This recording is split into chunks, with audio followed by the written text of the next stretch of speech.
فرمایا اس نے ایک بار رحمان اور رحیم کہا ہے، میں نے اس کی باپ کی قبر کو نور سے معمور فرما دیا ہے، نور سے بھر دی ہے قبر، برکت سے بھر دی ہے۔ اللہ کرے میرے بیٹے بھی قرآن پڑھیں، اللہ کرے میری بیٹیاں بھی قرآن پڑھیں، اللہ کرے ہم سب کی اولادیں قرآن پاک پڑھیں۔ دیکھیں نا امام اعظم ابو حنیفہ رمضان میں 61 قرآن پاک پڑھتے تھے۔ کتنے؟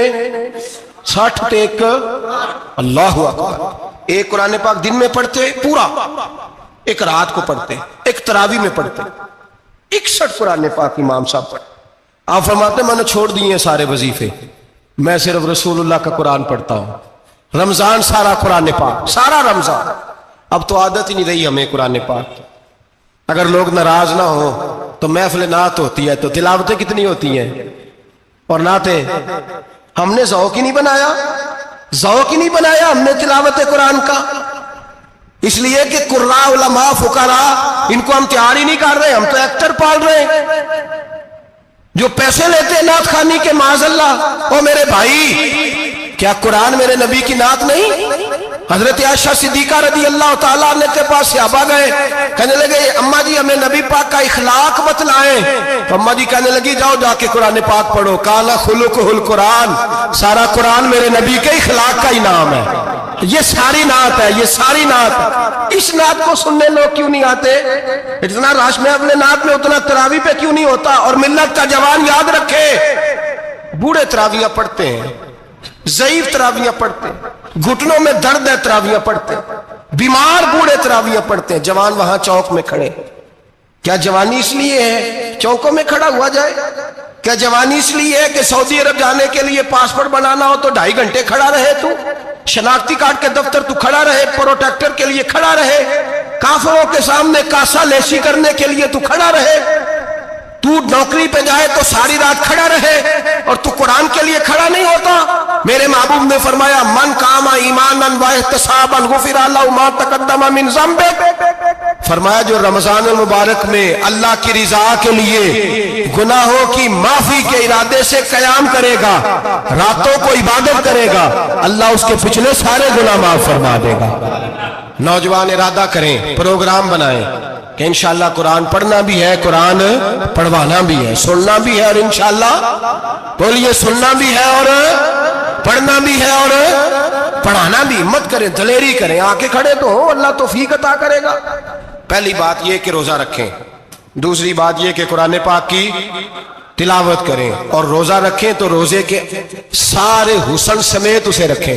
نبی پاک نے فرمایا رمضان غمخاری کا مہینہ ہے، غمخاری کریں۔ ہمارے زمانے میں 2 قسم کی تکلیفیں ہیں، ایک تو غریب آدمی، اس کا حال یہ ہے کہ وہ مانگتے ہی گزارا کرنا چاہتا ہے، اس نے ہاتھ یوں کر لیا ہے تو اب اس کا یوں ہونے کو تیار نہیں۔ ضرورت اگر کسی آدمی کو کسی دروازے پہ لے جاتی ہے تو برا نہیں، لیکن سوال کا اپنے اوپر دروازہ کھول لینا یہ ٹھیک نہیں۔ فاقہ کشی پیدا کریں، حوصلہ پیدا کریں، تھوڑے پہ گزارا کرنا سیکھیں۔ غریبوں کو بھی اجازت نہیں کہ وہ نکل کھڑے ہوں میدان میں مانگنے کے لیے، ٹولیاں نکلتی ہیں رمضان میں، جتھے نکلتے ہیں خیرات کٹھی کرنے والے، بچیں۔ میرے نبی پاک صلی اللہ علیہ وسلم نے فرمایا جس نے بغیر ضرورت کے سوال کیا، جب قیامت کے دن آئے گا تو اس کے چہرے کے اوپر گوشت نہیں ہوگا، صرف ڈھانچہ ہی ہوگا۔ اتنی بھیانک صورت میں آئے، بغیر اشد ضرورت کے سوال نہ کر، کبھی سوال نہ کر۔ اور امیروں سے گزارش ہے کہ رمضان ہمدردی کا مہینہ ہے، ہمدردی کریں تو سامنے والے کی عزت کا بھی خیال کریں۔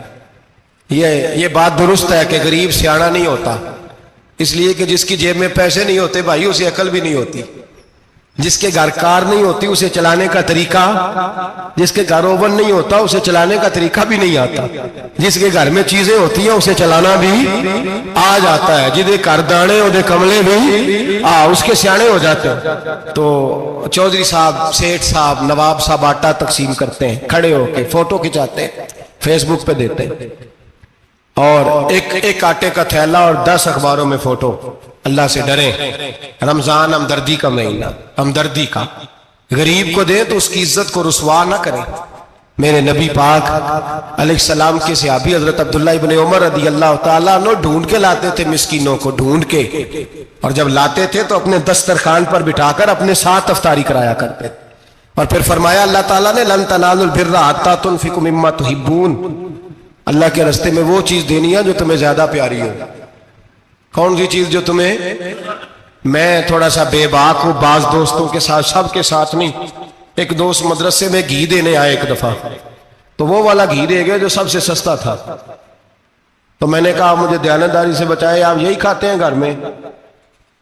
کہنے لگے نہیں۔ تو میں نے کہا پھر ہم نے بچے مارنے کے لیے تو نہیں نہ رکھے ہوئے، کیا وہ والا گھی اللہ کے راستے میں پیاری چیز دے رہی ہے نا، اس لیے گلے گلے نوٹ لوگ مسجد کے گلے میں ڈال جاتے ہیں، پھٹے ہوئے ڈال جاتے ہیں، کہتے ہیں جوڑ لیں گے مولوی صاحب۔ اور خدا کے بندے پیاری چیز دینی تھی تو نے، اور تو نے اس کا ترجمہ الٹ کر لیا ہے۔ سمجھ لیں رمضان المبارک میں کسی غریب کی مدد کرنی ہے تو ساتھ اس کی عزت بھی کرنی ہے۔ نبی پاک علیہ السلام کے دروازے پہ جب سے، یہ جملہ ایک ہے لیکن بڑا قیمتی ہے، صحابہ کہتے ہیں جب ہم دروازہ رسول پہ جاتے تھے خیرات بھی ملتی تھی اور عزت بھی ملتی تھی۔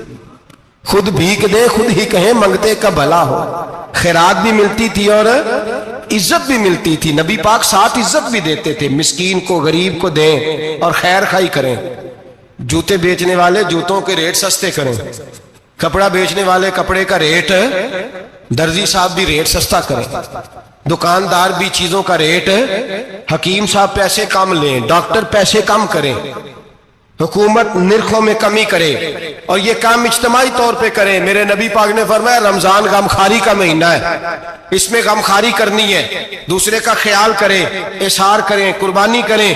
یہاں ہر چیز کا ریٹ بڑھ جاتا ہے رمضان شریف میں، ہر آدمی کہتا ہے میرا سیزن آ گیا ہے، توجہ بڑھائیں، خیال کریں، غمخواری کا مہینہ ہے۔ اور پھر آپ لوگوں سے یہ بھی گزارش ہے کہ رمضان المبارک کا جب مہینہ آئے تو جس آدمی کے ساتھ نیکی کرنی ہے وقت پہ کریں، کسی غریب کو پیسے دینے ہیں، کپڑے دینے ہیں تو یکم رمضان کو دیں۔ میں اکثر دوستوں سے پوچھتا ہوں، میں کہتا ہوں قاری صاحب نو جوڑا کدو دیندے ہو؟ کہندے ستیویں والے دن۔ میں کہ مینوں لگ گئی سمجھ، تہاڈی سازش ہے کدھرے سواں کے پا نہ لگے، ایویں مولوی چودھری صاحب دے نال دے کپڑے پا لے تے کتے لکھیا ہے اینوں دینا ہے ستیویں؟ تسی دسو ستیویں والے دن کو درزی سی کے دیندا ہے، انہوں 3 گنا بھی پیسے دئیے تو کہندا جڑے باقی نے انہاں دے نہیں بٹن پہ لگ دے میرے کولوں، کتھوں جوڑا سی کے؟ تو کس دن دیتے ہو قاری صاحب کو؟ کیا مقصد ہے؟ پہننے کے لیے دے رہے ہو یا اس لیے دے رہے ہو کہ نہ پہن سکے؟ تو بھائی آپ جب کسی کو کوئی چیز دیں گے تو کب دیں گے؟ جب وہ استعمال کر سکے۔ غریب کو لوگ فطرانہ دینے جاتے ہیں عید سے 1 دن پہلے، تو کیا کرے گا اس کا؟ وہ نہ تو کپڑے خرید سکا نہ روٹی لا سکا، بلکہ میرے حضرت صاحب فرماتے ہیں رمضان سے پہلے دے دو، رمضان کی نیت کر کے رمضان سے 1-2 دن پہلے دے دو، اللہ رمضان جتنا ثواب ہی عطا فرمائے گا۔ رمضان سے پہلے دو جس کو کچھ ہے دن، قبل از وقت تیاری کرو۔ اور میرے قبلہ حضرت صاحب فرمایا کرتے اپنے کپڑے بعد میں، غریب کے بچوں کے کپڑے پہلے، اپنے گھر کی ضروریات بعد میں، غریبوں کی ضروریات، اس لیے کہ اللہ پاک نے ان کا رزق بھی ہمارے گھر بھیج دیا ہے، ہماری ڈیوٹی لگائی ہے کہ تم نے بانٹنا، بانٹنے والے بنو، اور یہ ذہن بنائے کہ پتہ نہیں کس کا حصہ تھا جو اللہ نے میرے گھر بھیجا، یہ ذہن بنا کے بانٹ، اور جس کو دینے جائیں ہاں آپ کو اجازت ہے تھوڑا بہت پتہ کرنے کی، لیکن تھوڑا بہت تفتیش کرنے کی اجازت، بال کی کھال اتارنے کی اجازت۔ میں نے دیکھا ہے لوگ غریبوں کا انٹرویو لیتے ہیں، تیرا تو فلانا کمانے والا نہیں، تیرا تو فلاں بچہ، او بھائی بہت سارے غریب ایسے ہیں، بڑے ہیں جو کمانے کی کوشش کرتے ہیں لیکن ان کا سبب نہیں بنتا۔ ہاں ہے ایسے لوگ جو سعودی عرب چلے گئے ہیں، کہتے ہیں تیرا تو فلاں باہر نہیں گیا، ہے گیا ہے، لیکن سارے سعودی عرب جانے والے بھی مال کمانے کی طاقت نہیں رکھتے، کئی وہاں بھی بیٹھ کے بیچارے قرضوں میں الجھے ہوئے ہیں، وہاں والوں کے ظلم کا شکار ہے، بہت ساری آزمائشوں میں تو تفتیش کرتا ہے۔ میرے امام شافعی کا ایک جملہ اگر آپ کو یاد رہ گیا تو بات بن جائے گی، امام شافعی رحمت اللہ، بلکہ حضرت غوث اعظم جیلانی کے پاس وہ بات آپ کو زیادہ فائدہ دے گی۔ حضرت غوث اعظم جیلانی کو ان کا ایک مرید سمجھانے لگ گیا، کہنے لگا حضرت جی آپ سب کو ہی دیتے رہتے ہیں، ہر بندہ مستحق نہیں ہوتا، ذرا ٹٹول کے دیا کریں۔ تو غوث اعظم جیلانی فرمانے لگے بھائی مجھے تو لگتا ہے تو بھی ان چیزوں کا مستحق نہیں تھا جو اللہ نے تجھے عطا کر دی ہے، پہلے تو بتا تو مستحق تھا، تجھے اپنی حیثیت اوقات کا پتہ ہے جو اللہ نے تجھے دے دی ہے، طاقت تھی